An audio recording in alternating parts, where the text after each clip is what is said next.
don't expect, and I know you don't either, morality, intellectual honesty from the left.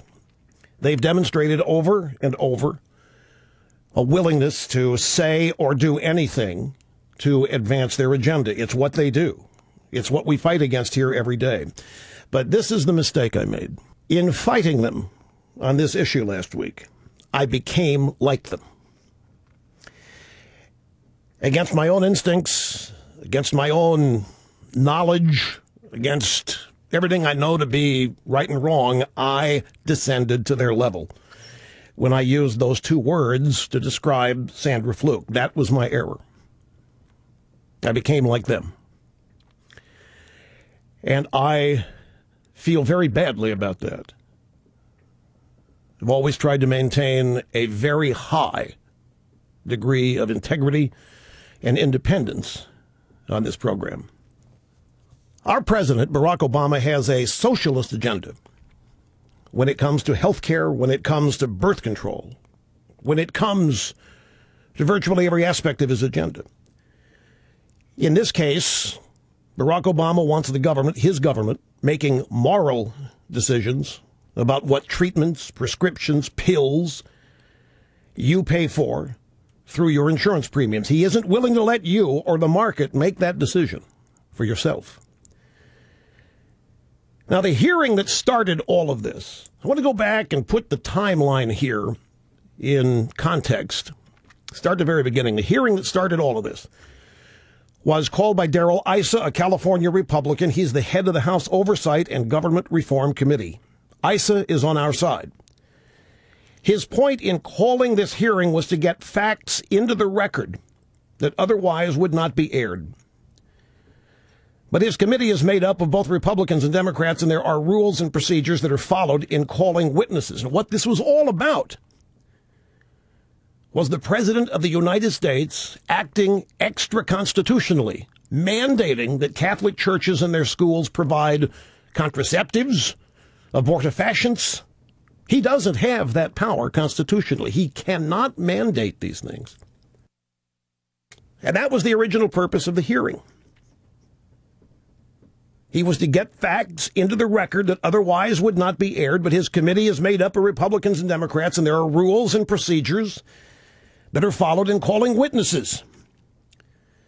So the Democrats tried to play a game with Darrell Issa and his committee, and he rejected it.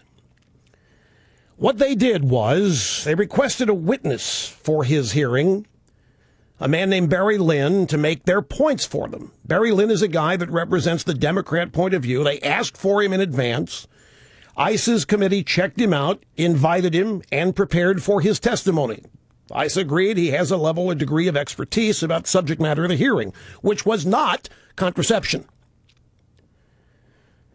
That's what Obama wants to turn this to. Obama is sorely hurting with women in pre-elect polls. He wanted to turn this into an issue much as they used to use abortion. So the Democrats played the game. What happened next is instructive, and it's very important. At literally the last minute, the Democrats decided they wanted Sandra, is it Fluke now? Is that how her name is? Okay, Sandra Fluke. What happened next, the last minute, the Democrats decided that Sandra Fluke would be a better witness for them.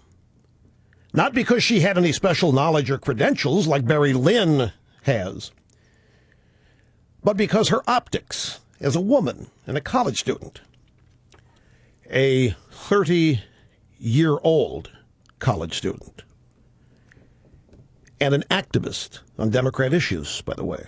They thought all of that would show better than Barry Lynn. Now, it's at 4:30 p.m., 4:30 in the afternoon, the day before the hearing, that the Democrats asked Issa to uninvite Barry Lynn, the guy they had asked for originally, and replace him with Sandra Fluke. Darrell Issa said, sorry, it's too late. She hasn't been vetted. We don't know who she is. She doesn't have any real qualifications to appear before this committee. We don't have the time to prepare for her and ask her questions. So the answer is no. You cannot have her testify. All of this by the way, is in a very interesting Washington Examiner article from last week, and I've linked to it at rushlimbaugh.com so you can read it yourself. Now, the Democrats and the leftists sensed opportunity over this controversy that they created themselves. They publicly turned the situation they created their own advantage. They invite Barry Lynn. They disinvite him at the last moment. They want him replaced with Sandra Fluke. The committee says, who is this? We don't know who she is. The second panel of witnesses, it was Carolyn Maloney, if you'll recall last week. Carolyn Maloney, Democrat from New York, started shouting, where are the women? Where are the women? And they started saying Republicans hate women. They started attacking ISA, the Republicans on the committee, saying they don't want to hear from women. They're misogynist, sexist, or what have you. ISIS committee invited the Democrat choice again, Barry Lynn, and the Democrats on the committee tried to replace him at the very last minute with a sympathetic woman when it was too late for the committee. So again, they said no. So the Democrats played their game of lies, and ISA complained on February 16th. He said that the Democrats on his committee have appeared, this is a quote, have appeared outright giddy in attempting to distort the testimony offered and purpose of the hearing. You bet they did. They wanted to turn this from a committee hearing on Obama and his unconstitutional mandate to the issue of contraception, so as to bring back to life page 1A of the Democrat playbook, Republicans hate women. Wanted to change the whole subject. So how did they do it? Well, the Democrats have their own little subcommittee called the Steering Committee. This is subsets inside the larger Oversight and Reform Committee that ISA chairs. And they wanted their sympathetic witness on the record, Sandra Fluke. So their committee called her to testify before them, not ISIS committee, the subcommittee. They staged a subcommittee hearing to look like a press conference. Staged what was essentially a press conference to look like a committee hearing. She gave the testimony that she was going to give to the full committee. It was taped and released and made to look like a committee hearing. And Darrell Issa had been right all along. Her testimony was not that of an expert. It was just another non-expert person in this case, Sandra's case, 30-year-old, longtime birth control activist who went back to law school after a career of years of championing birth control issues. In fact, she told stories less about birth control as a social tool, which is, of course, the left's true agenda, and more about birth control as a medication for treating other conditions, such as pregnancy. To the left, pregnancy is a disease. If you're listening to me for the first time, you may say, well, that's crazy. It's not. They treat pregnancy as a disease for political purposes. All of this, folks, is political. Sandra Fluke gave vague examples based on unnamed friends who she says couldn't afford birth control to treat medical conditions they had, since Georgetown University wouldn't pay for them. Georgetown paid for all of their other medical treatment, but it wouldn't pay for the birth control pills that these doctors prescribed, should they be necessary. Or so she says. We still don't know who any of these friends of hers are, these other women, and we don't know what happened to them. Her testimony was hearsay, and it was unprovable. And Issa was right not to let her give the testimony, particularly when the Democrats foisted her on the committee at the very last minute for the express purpose of pulling this fast one, this trick. Now, let's get a few facts on the record here. Georgetown is a Jesuit university. It's Jesuits run by the Jesuits, which are Catholic order of priests. Their policy on birth control is not exactly a secret.